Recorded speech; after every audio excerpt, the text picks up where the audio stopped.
आज हम लोग रोलेक्ट एक्ट और जालियांवाला बाग हत्याकांड पढ़ेंगे। सबसे पहला क्या है सवाल, ब्रिटिश शासन द्वारा वर्ष 1919 में लाए गए रोलेक्ट एक्ट का मुख्य उद्देश्य क्या था?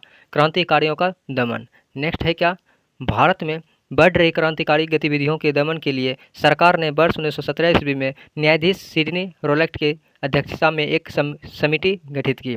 इसका उद्देश्य क्रांतिकारियों को कुचलने के लिए एक प्रभावी योजना का निर्माण करना था। इसके सुझाव पर मार्च 1919 में पारित विधेयक रोलेक्ट एक्ट के नाम से जाना गया। नेक्स्ट पॉइंट है क्या, जब रोलेक्ट एक्ट पारित हुआ उस समय भारत का वायसराय कौन था? Lord Chelmsford. नेक्स्ट पॉइंट है क्या, किस औपनिवेशिक कानून को बिना वकील, बिना दलील, बिना अपील के नाम से जाना जाता है? रोलेक्ट एक्ट। नेक्स्ट है क्या, रोलेक्ट एक्ट के विरोध में किसके द्वारा देशव्यापी सत्याग्रह चलाने का निर्णय लिया था? महात्मा गांधी ने। नेक्स्ट पॉइंट है क्या, रोलेक्ट एक्ट के विरोध में किसने लगान न देने के लिए आंदोलन चलाने का सुझाव दिया था? स्वामी श्रद्धानंद। नेक्स्ट पॉइंट है क्या, the anarchical and revolutionary crime act 1919 को सामान्य बोलचाल में क्या कहा जाता है? रोलेक्ट एक्ट। नेक्स्ट है क्या, जालियांवाला बाग नरसंहार के पहले कौन सी महत्वपूर्ण घटना घटी थी? रोलेक्ट एक्ट की पारित होना। नेक्स्ट है क्या, पंजाब के अमृतसर में जालियांवाला बाग हत्याकांड कब हुई थी? 13 अप्रैल 1919 को। नेक्स्ट पॉइंट है क्या, रोलेक्ट एक्ट के दौरान पंजाब के दो लोकप्रिय नेता डॉक्टर सैफुद्दीन किचलू और डॉक्टर सत्यपाल की गिरफ्तारी और ब्रिटिश दमन का विरोध करने के लिए 13 अप्रैल 1919 को बैसाखी के दिन अमृतसर के जालियांवाला बाग में एक सार्वजनिक सभा बुलाई गई थी, जहां जनरल डायर द्वारा निहत्थे भीड़ पर गोलियां चलवाकर लगभग 1000 लोगों की हत्या कर दी गई। इसी घटना को जालियांवाला बाग हत्याकांड के नाम से जाना जाता है।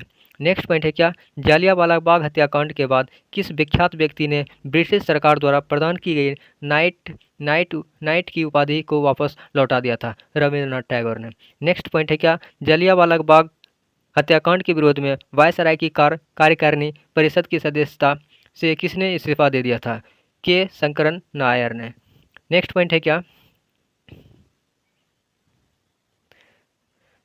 क्या, जालियांवाला बाग हत्याकांड जांच हेतु ब्रिटिश सरकार द्वारा किस कमेटी का गठन किया गया था? हंटर कमेटी का गठन। नेक्स्ट सवाल है क्या, जालियांवाला बाग हत्याकांड के लिए जिम्मेवार जनरल डायर को किसने लंदन में मार डाला था? उधम सिंह को। नेक्स्ट पॉइंट है क्या, कांग्रेस ने जालियांवाला बाग हत्याकांड की जांच के लिए मदन मोहन मालवीय की अध्यक्षता में एक समिति गठित की। इस समिति के अन्य सदस्यों में मोतीलाल नेहरू, जवाहरलाल गांधी, महात्मा गांधी, सी राजदास, बदरुद्दीन तैयबजी और M.R. जयंकर आदि शामिल थे। नेक्स्ट पॉइंट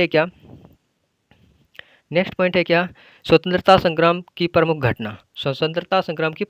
सबसे पहला घटना क्या, 1885 ईस्वी में भारतीय कांग्रेस की स्थापना की गई थी। नेक्स्ट पॉइंट है क्या, 1905 ईस्वी में बंगाल विभाजन के फलस्वरूप प्रारंभ हुए विदेशी आंदोलन का भारत के विभिन्न क्षेत्रों में प्रसार। नेक्स्ट पॉइंट है क्या, 1906 ईस्वी में मुस्लिम लीग की स्थापना हुई थी। नेक्स्ट पॉइंट है क्या, 1909 में इंडियन काउंसिल एक्ट की स्थापना हुई थी। नेक्स्ट पॉइंट है क्या, 1912 ईस्वी में बंगाल विभाजन रद्द व राजधानी दिल्ली स्थानांतरित की गई थी। नेक्स्ट पॉइंट है क्या, 1909 ईस्वी में गवर्नमेंट ऑफ इंडिया एक्ट किसके द्वारा फलस्वरूप प्रथम विधानमंडल निर्वाचित हुआ था? 1909 में। नेक्स्ट पॉइंट है क्या, 1929 ईस्वी में भारतीय राष्ट्रीय कांग्रेस द्वारा स्वराज मतलब पूर्ण स्वतंत्रता का आह्वान किया गया था। 1935 ईस्वी में गवर्नमेंट ऑफ इंडिया एक्ट द्वारा विधानमंडल की शक्तियों में विस्तार और निर्वाचन क्षेत्रों में वृद्धि। नेक्स्ट पॉइंट है क्या, 1940 ईस्वी में मुस्लिम लीग द्वारा पाकिस्तान के निर्माण का आह्वान किया गया था। नेक्स्ट पॉइंट है क्या, 1920 व 1946 भारतीय स्वतंत्रता के लिए समझौते की शर्तों को तय करने में कैबिनेट मिशन की असफल। नेक्स्ट पॉइंट है क्या, 1947 स्वतंत्रता प्राप्ति व भारत का विभाजन, पाकिस्तान की स्वतंत्रता। नेक्स्ट पॉइंट है क्या, हंटर कमीशन की रिपोर्ट जालियांवाला बाग से को महात्मा गांधी ने पन्ने दर पन्ने निर्जल सरकारी लिपा पोती की संज्ञा दी।